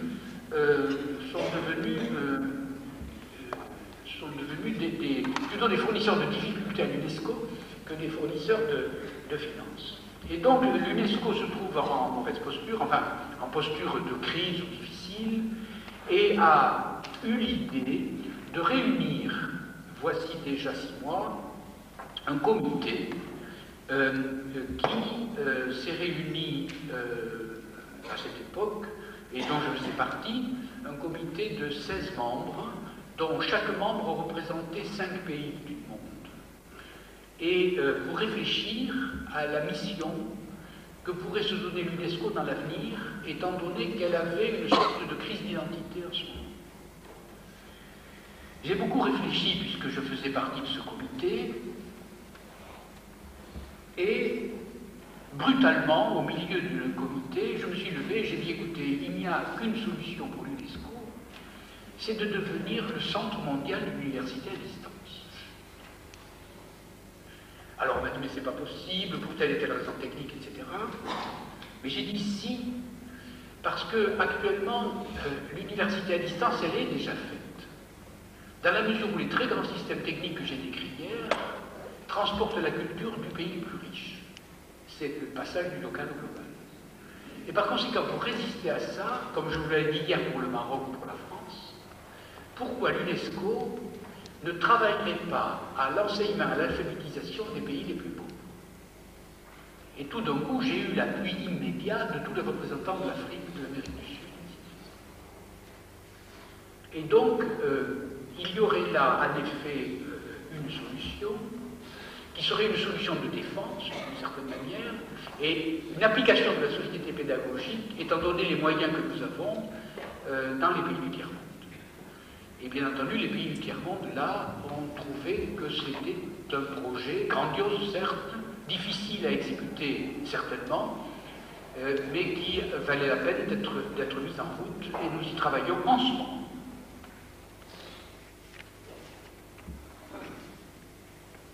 Donc c'est une réponse concrète que j'ai à faire, ce n'est pas du tout une réponse spéculative, j'y travaille. Et nous avons une réunion dans un mois à Cartagena de las Indias, en Colombie, pour essayer de mettre au point la faisabilité de cette affaire. Alors, je vais reprendre des histoires. Est-ce que vous ne pensez pas, et ça peut savoir, peut-être, pourrait être de mieux partager vos paroles, est-ce que vous ne pensez pas que ce savoir est d'abord émis par les centres de pouvoir, et que le savoir artificiel durant le Moyen-Âge qui était le mieux connu avec la personne a été un pouvoir constituant notre physique, comme pour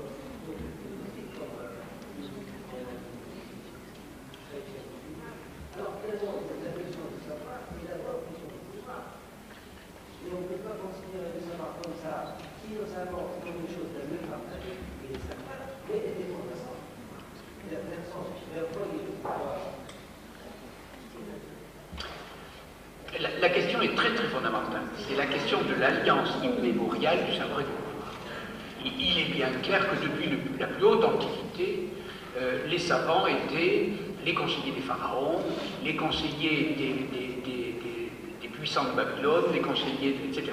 Il est vrai que le savoir a toujours été... Mais il y a quelque chose qu'on oublie dans le savoir, et qu'on oublie toujours, et que vous m'avez fait découvrir, vous en tant qu'ingénieur et expert du système de télécommunication. Et c'est la chose suivante. C'est que premièrement, le savoir a un contenu, mathématique, physique, chimique, littéraire, philosophique, etc. Il y a un contenu, une encyclopédie du savoir. Mais qu'il y a une technologie du savoir.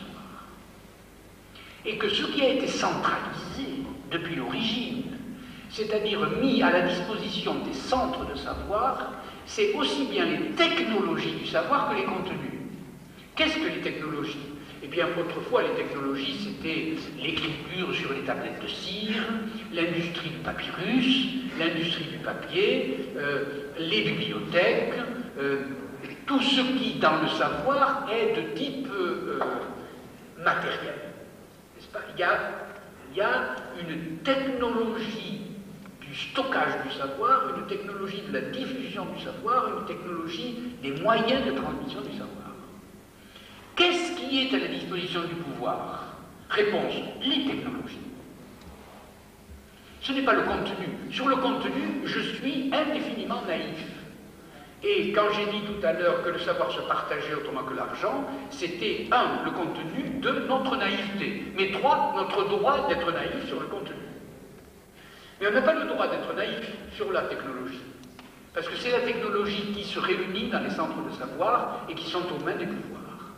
Et c'est en travaillant le plus possible sur ces technologies-là qu'on arrive à la conclusion à laquelle je suis arrivé. Autrement dit, les technologies d'autrefois, en effet, avaient besoin d'une sorte de centralisation.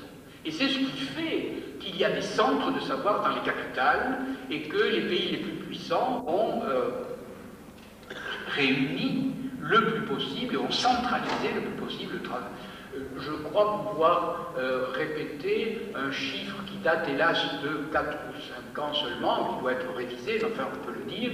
Les États-Unis publient 85% de recherche scientifique et en fabriquent 12%. Vous voyez la différence entre le contenu et la technologie? C'est-à-dire, les États-Unis fabriquent ou inventent 12% de la recherche et en publient 85%. Et nous entendons, pour Américains, des résultats qui sont de n'importe quel pays, mais qui publient dans la technologie de diffusion. Or, vous, en tant que metteur en place et expert et ingénieur des télécommunications, vous avez mis en place une technologie du savoir, n'est-ce pas?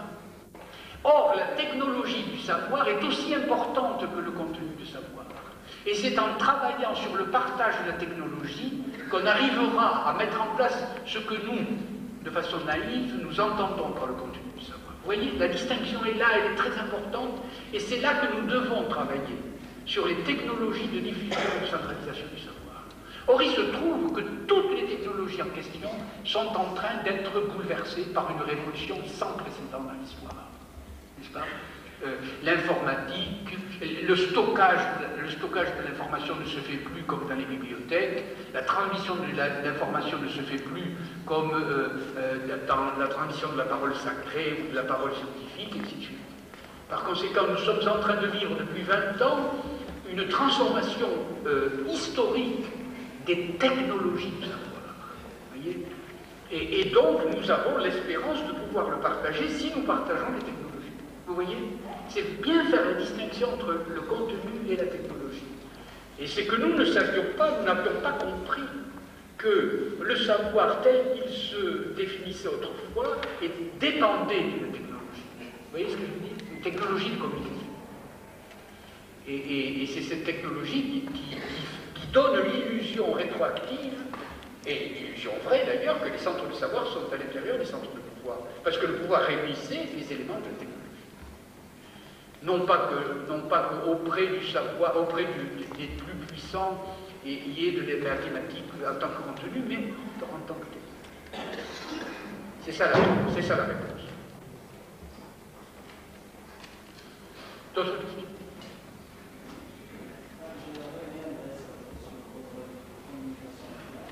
Oui.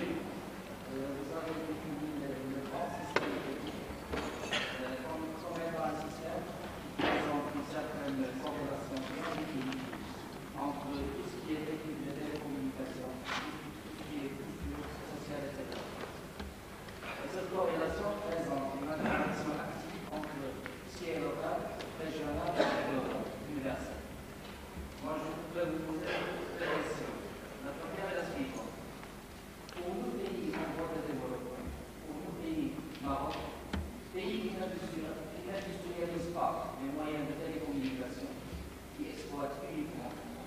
pays dont la société est en pleine mutation, ce qui engendre automatiquement des problèmes sociaux, on ne peut pas dans les détails. Pays où on a deux facteurs déterminants et caractérisant ce grand système technique dont on peut parler. Est-ce qu'on peut espérer un jour avoir une participation locale dans l'élaboration du système? Ma deuxième question est la suivante. À mon avis, la mission de ce grand système technique ne peut être qu'informationnelle. Et l'information dans le jour devient paradoxalement la désinformation. Et la guerre du proche en est l'exemple. Exactement. Comment peut-on espérer que le dit grand système technique remplit sa mission noble, qui est l'information, qui n'est pas un résultat de la communication, donc plus tard, celui qui détient le savoir détient effectivement le connaissance. Les deux questions qui ont été posées sont une sorte de synthèse de la matinée et de la journée d'hier. La première question se pose d'ailleurs, ne croyez pas, cher ami, que cette question se pose seulement pour le Maroc. Elle se pose également pour la France. Elle se pose exactement pour tous les pays, aussi bien riches que pauvres, qui ne détiennent pas le monopole en matière de matériel, au sens de rare. Et ils sont rares, les pays qui détiennent le monopole au sens du matériel, ils sont deux, c'est les États-Unis et le Japon. Les mêmes. Toute la question que nous nous posons, c'est est-ce qu'avec le tout, on peut contourner les performances du dur? C'est toute la question. Est-ce qu'avec le logiciel, on peut se défendre contre ceux qui détiennent les capitaux et la production du matériel? Du coup, vous posez la question des sociétés en pleine mutation. Et de nouveau, ne croyez pas, cher ami, que le Maroc détient l'exclusivité de la mutation de la société. La France est dans la même crise. La France connaît la même mutation. Pourquoi? Parce que nous étions 70 ou 80% de paysans au début du siècle et que le nombre des paysans est désormais de 12%. La mutation est gigantesque. Elle a touché les villes, elle a touché le rural, elle a touché le commerce. Hier, je citais, je crois, le cas de 1,5 million d'électriciens en France qui doivent devenir électroniciens dans les 6 mois sous peine de disparaître. Donc les mutations sont rapides, elles touchent tous les pays, et le problème que vous posez, c'est le problème de la participation à cet état de choses avec crise. Cela fait partie de la crise, d'une certaine manière, mondiale. Et par conséquent, je suis venu ici porteur d'un discours optimiste, et je le répète alors que tous les éléments, tous les paramètres qui sont devant nous ne sont pas très bons, et font voir à quel point la crise est profonde et décisive. Je préfère, devant un état de fait de ce genre, donner des arguments pour se battre et pour gagner. Vous voyez. Et donc, le passage du local au global, eh bien, je voudrais le détourner en exploitant mieux les logiciels, en faisant... Alors, je passe subrepticement à la deuxième question. Il est vrai que la société de communication actuelle est une société de désinformation grave. Et j'irai beaucoup plus loin que vous. Mon fils est instituteur et il voit de près les effets sur les corps et les esprits des gosses de 7 à 10 ans de 3 heures de télévision par jour. Non seulement ils ne voient plus rien, ils ne sentent plus rien, ils ne savent plus marcher. Leur corps, leur esprit entier est imprégné par ce que le génial inventeur de Don Quichotte appelait l'enchantement. Vous voyez, nos enfants sont enchantés, au sens qu'ils sont tombés sous l'effet d'une drogue très grave qui s'appelle la représentation, l'image. Et toute la question est de les désenchanter. Vous savez, comme Don Quichotte était complètement enchanté. Vous vous rappelez cet admirable texte de Cervantes où il parle de la drogue. Au fond, les représentations et le système de communication travaillent à la drogue, au narcotique. Et donc il faut se défendre contre ces narcotiques. Mais que diable, nous sommes des enseignants. C'est-à-dire, quel est le rôle de l'enseignant? C'est de réveiller les gens qui sont dans les... Nous ne sommes plus à la télévision ici. Et par conséquent, nous avons le devoir de faire travailler cet outil admirable que nous avons au réveil et non pas à l'endormissement, à la création des responsabilités et non pas à l'enchantement de nos contemporains. La partie est grave, la partie est quasi perdue. Ben, c'est le moment où on attaque. Vous savez, c'est Napoléon qui disait ça, ma gauche plie, ma droite est battue, mon centre est en mauvais état, j'attaque. Vous voyez. Que voulez-vous? Je ne vais pas tenir le discours devant vous de celui qui est tellement désespéré qu'il pleure, qu'il ajoute au désespoir de la société en plus mes pleurs. Non, non. Je suis jeune, contrairement à ce que vous croyez.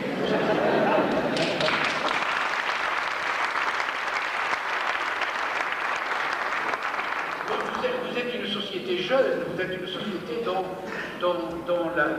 la moyenne d'âge est des plus jeunes de l'univers, mais profitez-en donc. Vous voyez, vous avez une jeunesse extraordinaire qui aime travailler, qui aime s'instruire, et par conséquent, c'est pour vous une espérance extraordinaire, n'est-ce pas? Profitez-en. Les moyens, vous les avez, les moyens logiciels ne sont pas très très chers, contrairement aux investissements lourds que demandent des bâtiments, etc. Par conséquent, on peut tourner par le logiciel cette voilà. Voilà ce que j'ai à dire. Il y a des moyens de se battre contre cette fatalité. Et vous êtes au centre même de la décision où on peut faire passer cette désinformation, l'information. Vous n'êtes pas obligé de répéter CNN. Qui vous oblige? Personne. Personne. Vous n'êtes pas obligé de répéter ces mensonges. Vous n'êtes pas obligé de répéter les Dallas. Réveillez-vous.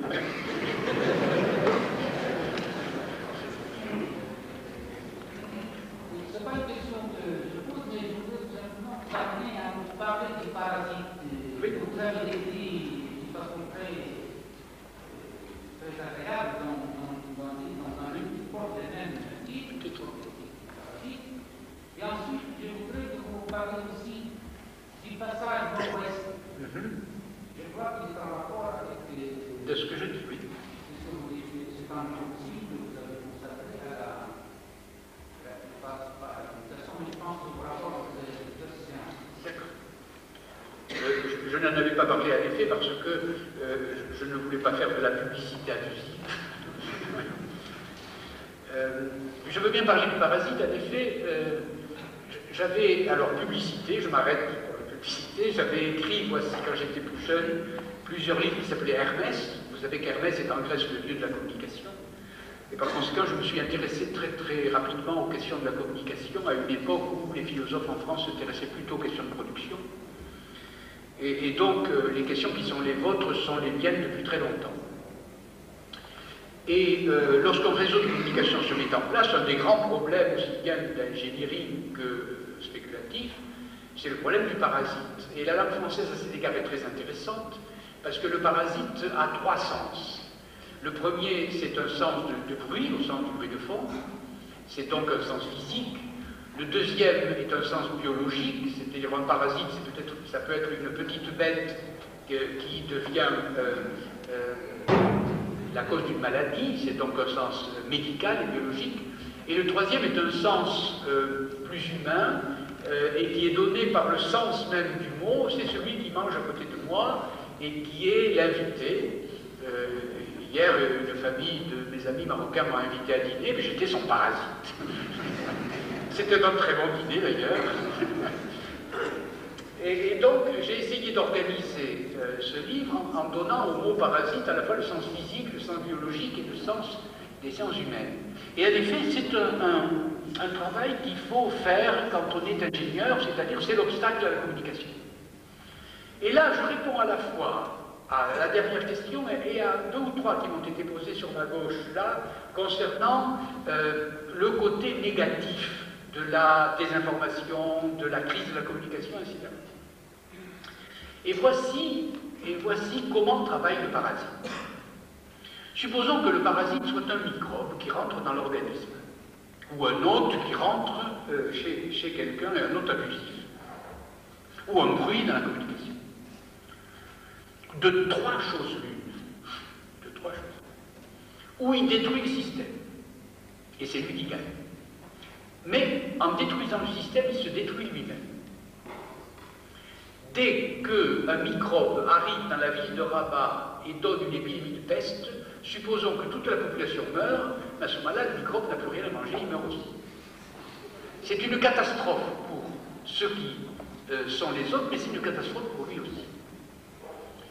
Deuxième cas, le microbe arrive dans la ville de Rabat, mais il est expulsé par les organismes qui sont bien équipés pour les expulser. Et dans ce cas-là, il perd. Et le système revient à sa, disons, le statu quo pour le système. Le premier cas est intéressant, le second aussi, mais le troisième l'est plus encore. Savez-vous, par exemple, que la plupart des micro-organismes qui travaillent dans votre intestin en ce moment à la digestion ont été des micro-organismes qui, chez vos et mes ancêtres, ont détruit toute ou partie de la population de ces ancêtres par épidémie. Ce sont des micro-organismes dangereux qui ont éliminé une partie de nos ancêtres au sens darwinien, et nous avons survécu parce que nous avons su, nous, ou plutôt les ancêtres qui nous ont engendrés, ont su faire que ces parasites deviennent des symbiotes. C'est-à-dire, au lieu de travailler contre l'organisme, ils ont passé un contrat avec lui. Tu me donnes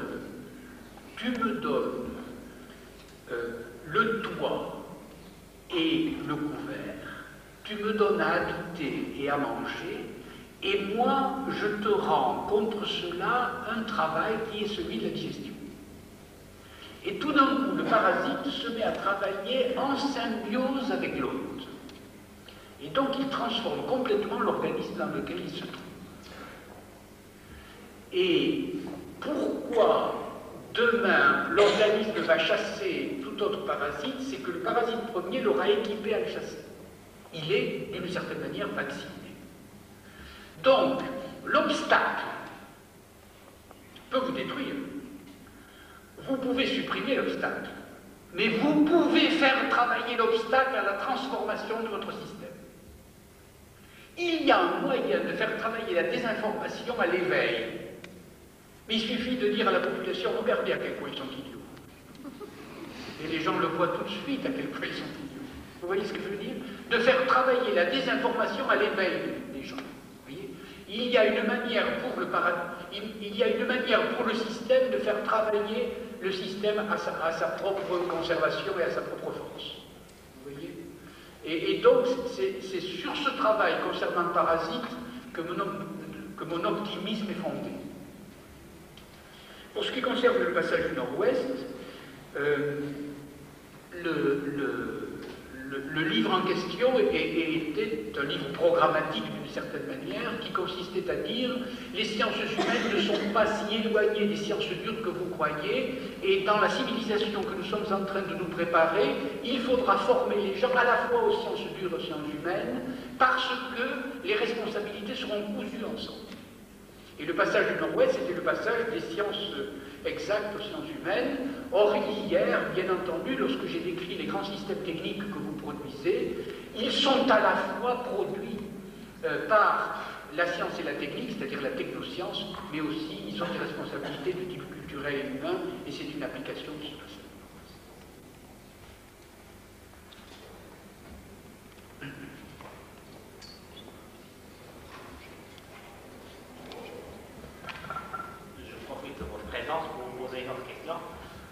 Très important. Alors, ma question est la suivante. Est-ce que vous ne voyez pas que la solution de la crise de l'intelligence ne vient pas par une action en amont? En amont. C'est-à-dire qu'il ne faut pas polluer et demander aux entreprises de l'aide pour assigner. Moi, je dirais un petit peu ce que disait Philippe Scatari, c'est-à-dire inventer une éco-sophie, c'est-à-dire une action qui permettrait de l'homme, comme vous avez dit hier, un rôle, c'est-à-dire de revenir sur Terre et de chercher un équilibre de l'homme avec la Terre, un vrai équilibre. Donc une action en amont. Et cette action, je dirais que ça passe peut-être pas un renversement de la pyramide de Maslow. Je reviens à ce que vous avez dit tout à l'heure. Et je reviens aussi à l'acte 1. Au lieu de construire la maison, de transformer la matière en forme pour y habiter tout seul, peut-être la partager avec d'autres. Mais comment? Alors je dirais, est-ce que la solution n'est pas justement dans une intelligence humaine avec une référence divine? Donc la nature humaine me fait que je dois construire ma maison, 5 ou 6 pièces, mais y habiter tout seul. Et je refuse aux autres d'y entrer. Mais peut-être que la nature divine me pousserait, par exemple, à la partager avec d'autres. C'est des réflexions, et je vous laisse un peu pour répondre. Je réponds rapidement sur l'écosophie et sur le partage. Il se trouve décidément que je suis obligé de faire de l'autopublicité. Il se trouve que, voici 3 ans, j'ai publié un livre qui s'appelle Le contrat naturel, et que ce contrat naturel propose la solution en question du partage. Vous vous rappelez tout à l'heure, en parlant du parasite, j'ai dit que le parasite rentrait chez un hôte. Et la définition du parasite est la suivante. Le parasite prend tout et ne rend rien, et l'hôte donne tout et ne prend rien. C'est-à-dire qu'il y a une dissymétrie complète entre l'hôte et le parasite, puisque le parasite est preneur, il ne paye pas, tandis que l'hôte est donneur ou donateur et il ne prend rien. Vous voyez la dissymétrie. Et qu'est-ce que la symbiose? La symbiose, c'est au contraire, je te donne autant que tu me donnes. Et donc nous travaillons ensemble au même système. C'est ça le partage. Or, il se trouve qu'en termes juridiques, et je sais que je parle à une nation, une culture qui est un des modèles juridiques de l'univers, vous savez qu'en termes juridiques, c'est le mot contrat qui veut dire ce partage. Le mot contrat veut dire exactement la symbiose en termes juridiques. Nous passons un contrat, et s'il n'est pas léonin, je te donne tel service et tu me rends tel service, et le contrat assure son équilibre. Et par conséquent, entre la nature et l'homme, ce que j'ai proposé, c'est qu'il y ait un contrat naturel. Je vous renvoie donc à ce livre pour résoudre la question qui a été posée. Je viens de recevoir un mot qui me demande d'arrêter, je crois. Pardon? D'arrêter maintenant?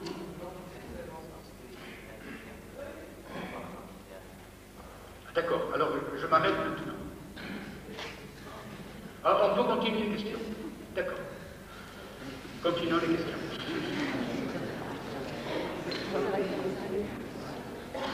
Pas d'autres questions? Mademoiselle.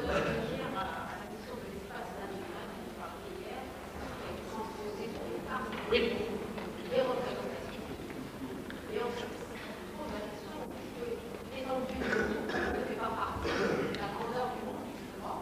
Et est-ce qu'elle va faire? Non. Je pense justement, par exemple, l'idéologie, déjà de savoir, ce que j'appellerais l'urbanisation du corps, le fait que l'on puisse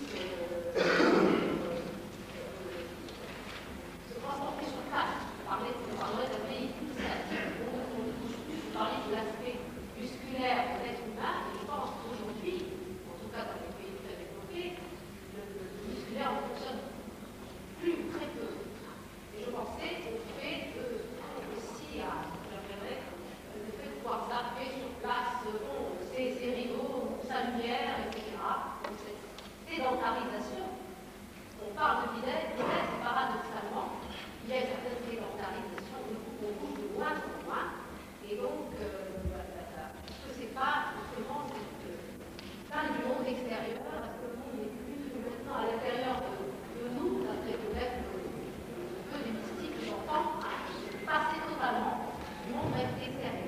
C'est une sorte de, comment appeler ça, un internement électronique de l'individu, qui ne se passerait du monde extérieur. Oui, j'ai dit hier, et vous l'avez résumé admirablement, qu'une des conséquences de notre imposition des grands systèmes techniques, c'est notre manière de vivre non plus dans l'espace naturel mais sur la carte. Cela est un risque à effet majeur. Cela est très bon du point de vue technique et professionnel souvent. Il nous permet d'aller plus vite et de sauter 1000 obstacles. Mais effectivement, le côté que vous décrivez est un côté exact et ça ne fait qu'accentuer ce que j'ai dit tout à l'heure sur l'enchantement et la drogue. Beaucoup de nos enfants et de nos contemporains sont drogués par l'image, de telle sorte que je dis souvent pour rire qu'un Parisien moyen ne regarde jamais le ciel avant de prendre son parapluie le matin, mais regarde la télévision et la météo. Ce qui fait qu'il prend toujours la douche parce que la météo se trompe souvent. Alors que s'il regardait le ciel, il ne regarde pas l'espace naturel, mais il regarde la carte météo. Vous voyez, moi j'aurais plutôt tendance à regarder s'il y a des nuages avant de prendre mon parapluie. Donc il y a là une sorte de décalage par rapport au monde, de décalage qui est inscrit en effet dans notre progrès technique et surtout dans l'évolution de notre ancienneté agricole, qui fait que maintenant nous sommes plutôt urbanisés que dans l'espace rustique. Ne croyez-vous pas, madame, que nous sommes en train, au contraire, de retrouver le monde, mais autrement? C'est-à-dire, lorsque j'ai écrit un livre, décidément je suis en pleine publicité, lorsque j'ai écrit un livre qui s'appelle Les 5 Sens, et qui est un livre d'enseignement, de pédagogie, et très exactement anti-drogue. Et je disais, la seule manière de lutter contre la drogue, c'est d'élever nos enfants, et en élevant leurs 5 sens, c'est-à-dire leur acuité auditive, leur acuité visuelle, leur toucher, enfin les 5 sens. Et je me souviens d'un des plus beaux bonheurs de ma vie, hier ça n'était un de retrouver mon vieil ami Sinasseur, mais un des bonheurs de ma vie d'avoir été l'objet de l'amitié de toutes les institutrices d'école maternelle. Et les institutrices d'école maternelle, vous savez, celles des tout-petits, m'ont téléphoné aussitôt et il a fallu que j'aille à leur congrès. Et elles ont mis au programme une éducation des 5 sens. Et par conséquent, elles ont commencé à sortir leurs enfants et au lieu de leur faire voir l'étroitesse de la rue, les sortir le plus possible dans un espace extérieur pour exercer leur vie lointaine. Et elles ont leur demandé d'amener des fleurs et des fruits pour distinguer les odeurs, d'amener des tissus pour voir la différence qu'il y avait entre les tapis de velours, etc. Et d'une certaine manière, il y a une redécouverte progressive d'un monde extérieur qui est d'autant plus précieux qu'il a été perdu. Vous voyez? Le fait qu'il y a une perte d'un monde, tout d'un coup, comme d'habitude, le balancier revient dans l'autre sens, et comme il a été perdu, il devient éminemment précieux, et comme il devient éminemment précieux, il se trouve au centre même des techniques éducatives. Vous voyez? Et il est certain qu'il y a 10 ans, un livre sur les 5 sens n'aurait pas sonné l'alarme dans les écoles maternelles. Mais maintenant qu'il en est besoin, tout d'un coup, l'alarme sonne, et d'une certaine manière, il y a un retour à l'espace du monde aujourd'hui, sous toutes les formes. Savez-vous par exemple, cher ami, que dans les statistiques actuelles, le sport le plus pratiqué en France, c'est la marche à pied. Vous le savez. Tout d'un coup, les Français se sont aperçus qu'ils avaient perdu l'espace naturel. Alors, leur principal frais de vacances, c'est désormais des gros souliers, un sac à dos. C'était inespéré il y a 15 ans, n'est-ce pas? Et tout d'un coup, les sentiers de grande randonnée se trouvent habités par tous les ingénieurs et les intellos des grandes villes qui ont tout d'un coup besoin de voir des collines, des arbres. Il y a un retour à l'espace naturel. Donc il y a toujours cette espèce de balancier qui fait que les systèmes sont toujours en bascule. Pas d'autres questions, monsieur?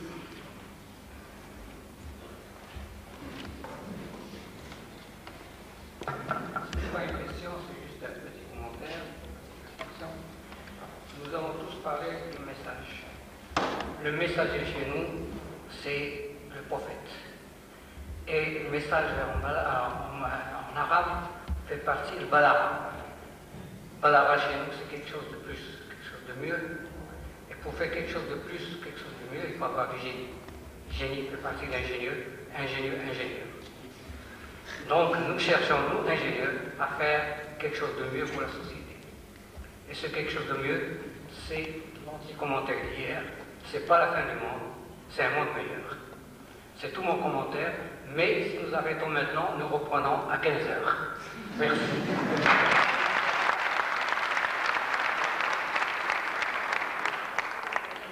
Merci beaucoup.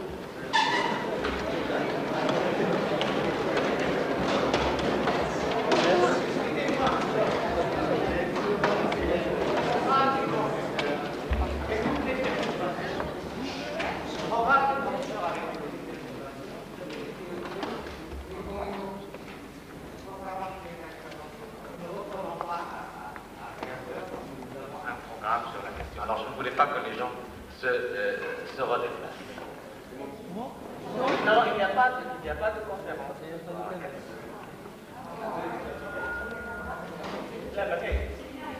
Le terminaire est terminé.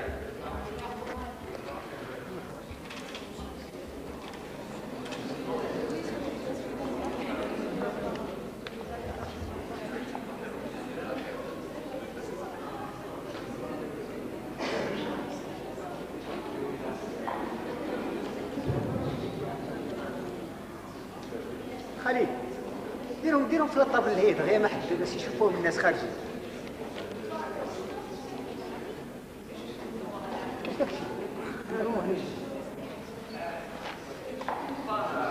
شي اللي قالت لي ما تعيان. عيان شوف وجهك. لا ما تريدهمش.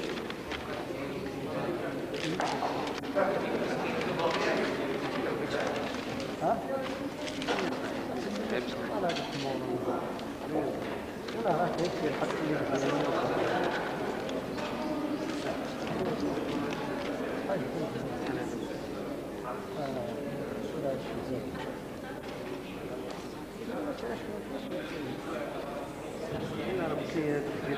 Il y a les photos. Il y a des photos.